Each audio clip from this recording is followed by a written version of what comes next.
మన ప్రభువును ప్రియరక్షకుడునైన యేసుక్రీస్తు శక్తిగల నామంలో మీ అందరికీ శుభములు. ప్రియమైన దేవుని బిడ్డలారా, మరి ఎలా ఉన్నారు?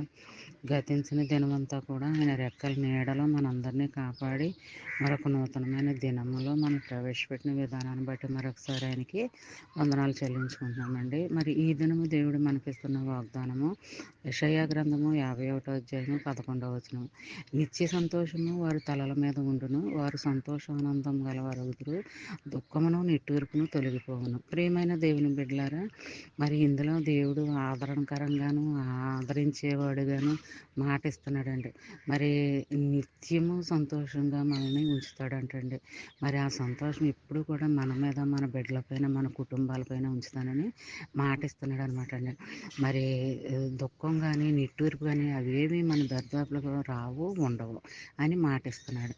మరి ఇలాంటి దీవెన ఆశీర్వాదకరమైన వాగ్దానాలు మనం ఇప్పుడు కూడా నమ్మాలి, విశ్వసించాలి. అలా ఉన్నట్లయితే దేవుడు మనల్ని ఎంతగానో ఆదరిస్తాడు, అభిమానిస్తాడు, ప్రేమిస్తాడు, శారదీస్తాడు. మరి ఇలాంటి ఆశీర్వాదకరమైన వాగ్దానాలు దినం లేవంగానే మనం చదువుకుంటూ ధ్యానించుకుంటూ ఉండాలి. అలా చేసినట్లయితే ఆ దినం రావాల్సిన దీవెన ఆశీర్వాదాలు దేవుడు మనకి మెండుగా అనుగ్రహిస్తాడు అనమాట అండి. మరి ఈ చిన్న వాగ్దానం నీ ఫ్రెండ్స్ సర్కిల్లో వాళ్ళకి పంపండి. అలా పంపడం వల్ల మీరు దీవించబడతారు, చదివిన వారు ఆశీర్వదించబడతారు. దేవుని యొక్క ఆశీర్వాదాలు ఒకసారి విప్పబడతానండి, అవి ఎప్పటికీ ఆగవండి.